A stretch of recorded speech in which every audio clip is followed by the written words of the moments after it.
여러분 안녕하세요. 실크로드의 주병률입니다.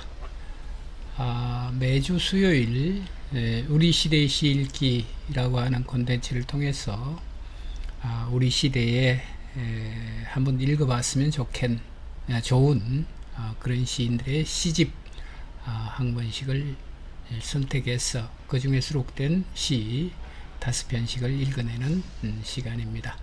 오늘은 그 세 번째 시인으로 조창환 시인의 시집 마네킹과 천사라고 하는 시집입니다. 아마 이 책은 2010년 문학과 지성사에서 출판된 시집인데요. 저도 조금 늦었습니다. 조창환 시인의 시적 세계에 대한 이해 이런 것들이 제가 좀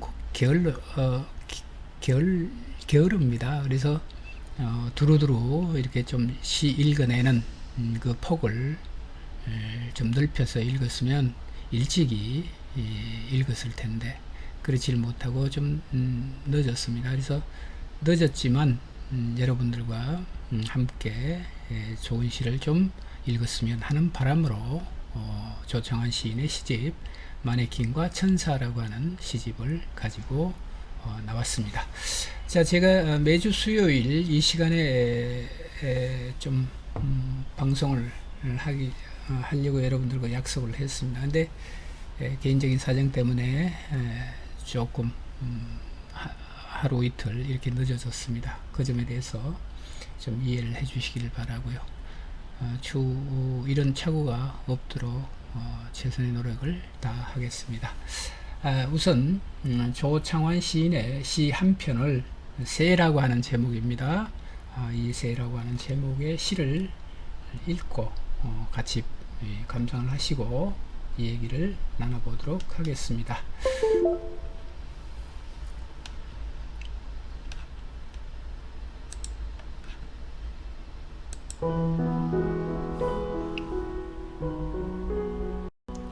새 조창환.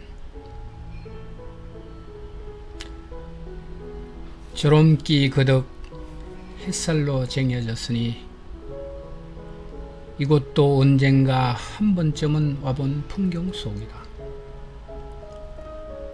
놋대접에 맑은 물 담아 신우대 그늘에 놓아두고 아침마다 새 날아와 목욕하기 기다린다. 놋대접이 대웅전만 하고 신우대 그늘 찾아오는 길이 천축 가는 길만 한. 새는 온몸 뒤치겨 물찜질하고 지극정성으로 큰절 올린다. 미역줄기 같은 울음으로 짝을 부르고 햇빛이 찢어지라 날개를 턴다. 극락만 나고 떠난 빈자리 우레소리 나머지 울려 꽃 흔들린다.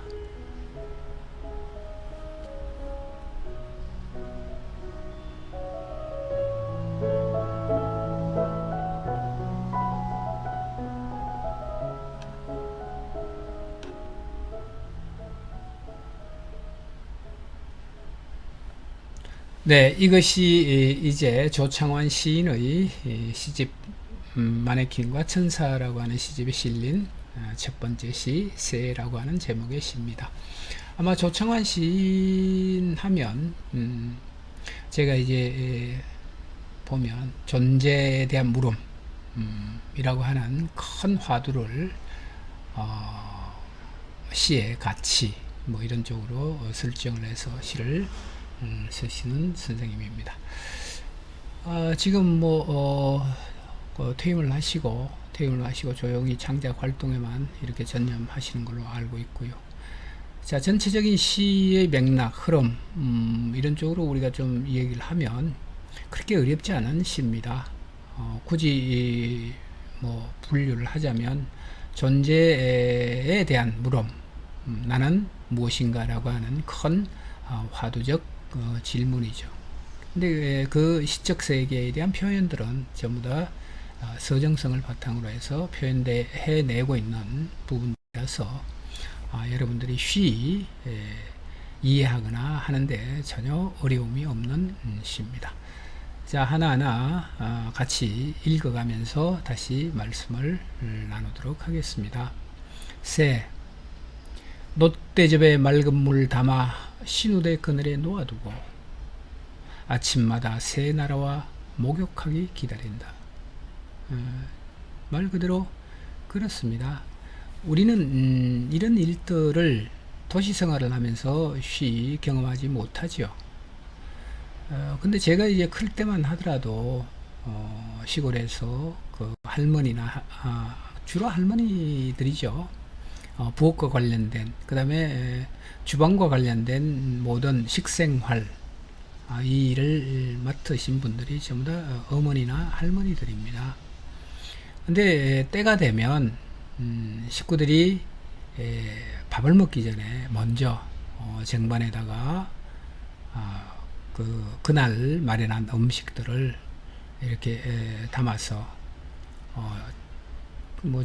장독대나 이런 데 이렇게 놓아둡니다. 그러면 날짐승, 길짐승까지 다 해서 와서 먹죠. 그런 걸 이렇게 광경을 보면서 저분들이 가지고 있는 세계관은 인간 중심이 아니라 생명에 대한 모든 생명에 대한 일종의 동등한 입장, 공생한다라고 하는 의식을 갖고 계신 게 아닌가 이런 생각을 좀 했습니다. 마찬가지로 이 새라고 하는 시를 통해서 인간 중심의 사유 또는 사고 이것들에 대한 일종의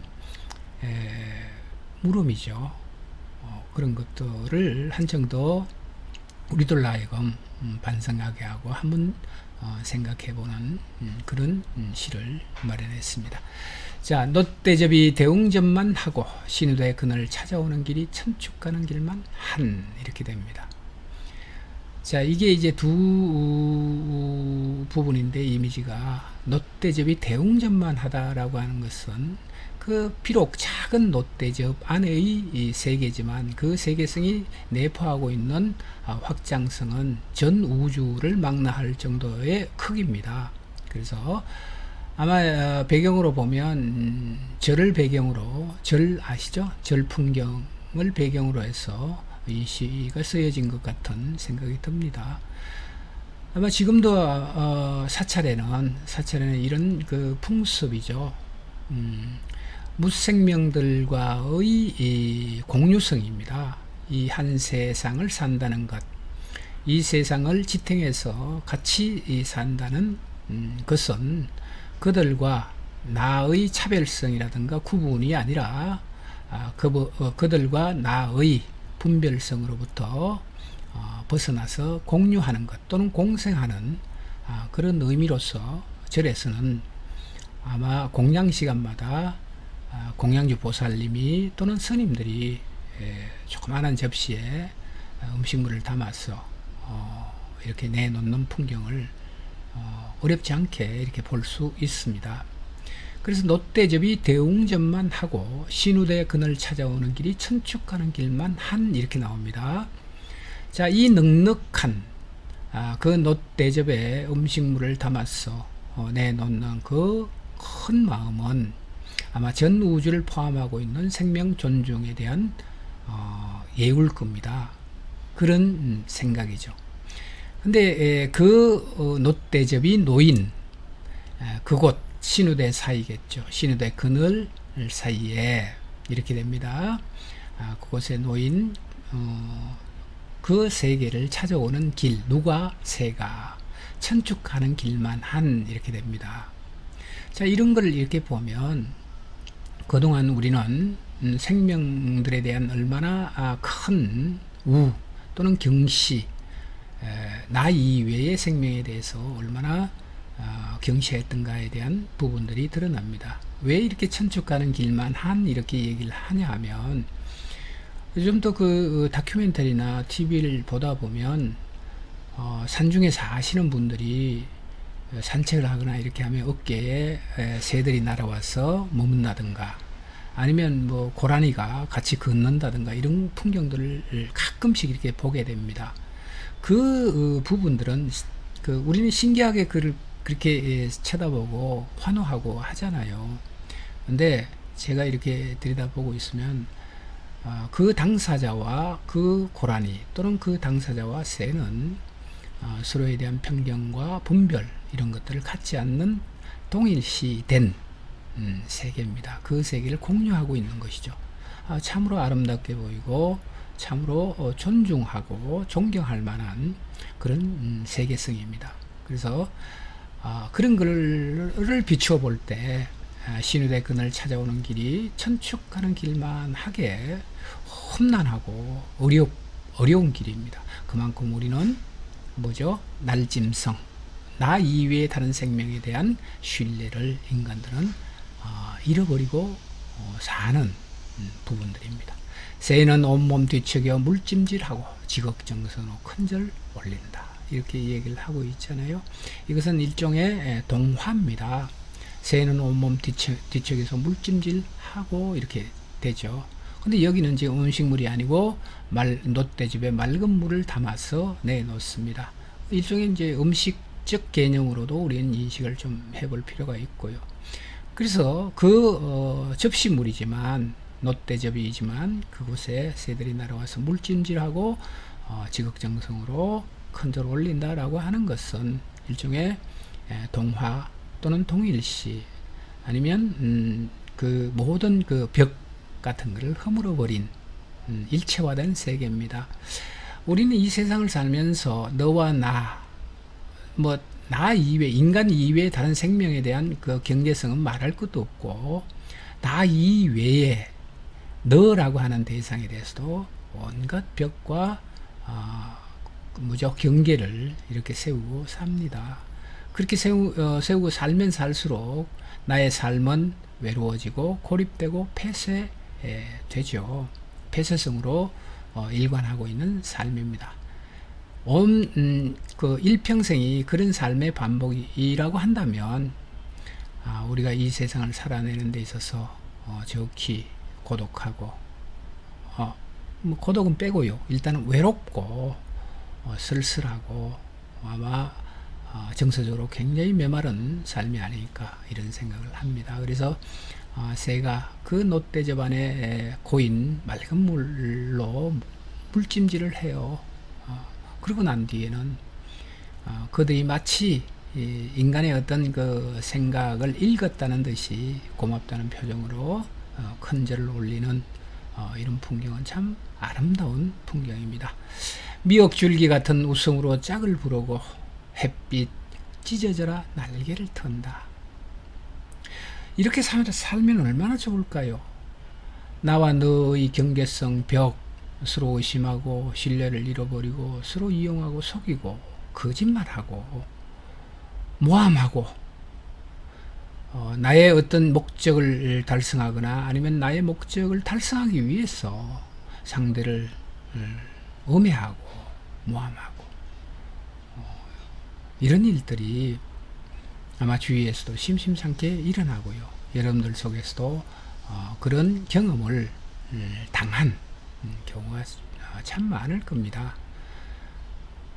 근데 그런 모든 것들을 저버리고 동화가 된다는 것, 서로에 대한 정성 또는 서로에 대한 믿음 이런 것들로 일체화가 된다는 것은 참으로 아름다운 세상이죠. 근데 우리는 그런 세상을 향해서 끊임없이 나아가야 되지 않겠는가라고 하는 제 생각입니다. 그렇지만 그런 것들이 쉬이 이루어지기란 우리들이 갖고 있는 욕망의 질 또는 욕망의 그 편력들은 너무나 복잡하고 다단합니다. 그래서 그럼에도 불구하고 우리는 이런 시를 통해서 아니면 조창한 시인의 새라고 하는 시를 통해서 그런 욕망의 결 또는 욕망의 두께 이런 것들을 조금 더 가볍게 가져보는 것은 어떻겠는가라고 하는 것이 제 생각입니다. 미역줄기 같은 울음으로 짝을 부르고 햇빛이 찢어져라 날개를 턴다. 극락 만나고 떠난 빈자리 우레소리 나머지 울려 꽃 흔들린다. 참 좋은 시네요. 극락 만나고 떠난 빈자리입니다. 그 우레소리 나머지 울려서 꽃 흔들리는 세상이죠. 그런 것들의 파장입니다. 울림이죠. 그런 것들의 울림입니다. 아니면 확산성이라고 하나요? 그렇습니다. 그래서 우리 나비 효과라고 하는 얘기를 참 많이 하잖아요. 예를 들어서 미국에서 자그마한 나비가 날개를 바닥거리는 소리가 그것이 확산이 돼서 전 세계로 퍼져나갈 때는 최초의 시발은 굉장히 나비가 팔랑거리는 그 날개 짓소리지만 그 소리들이 점점점 확산이 돼서 우리 대한민국에 미칠 때는 닿을 때는 아마 그 10,000배의 어떤 울림으로 이렇게 확산이 되는 것이 이제 나비 효과라고 하는 얘기입니다.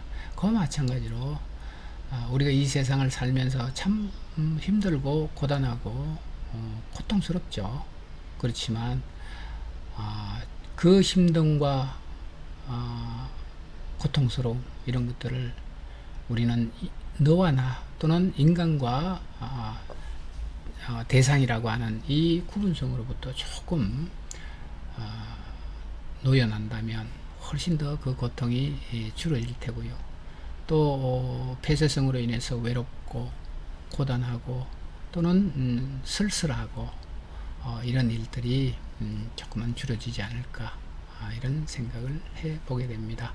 자, 오늘은 조청원 시인의 시집 마네킹과 천사라고 하는 시집에 실린 새라고 하는 작품을 통해서 우리가 더불어서 한다는 것, 그 다음에 세계에 나 이외에 다른 대상들이 존재한다는 것, 그 부분에 대해서 아울러 함께 생각을 해봤습니다.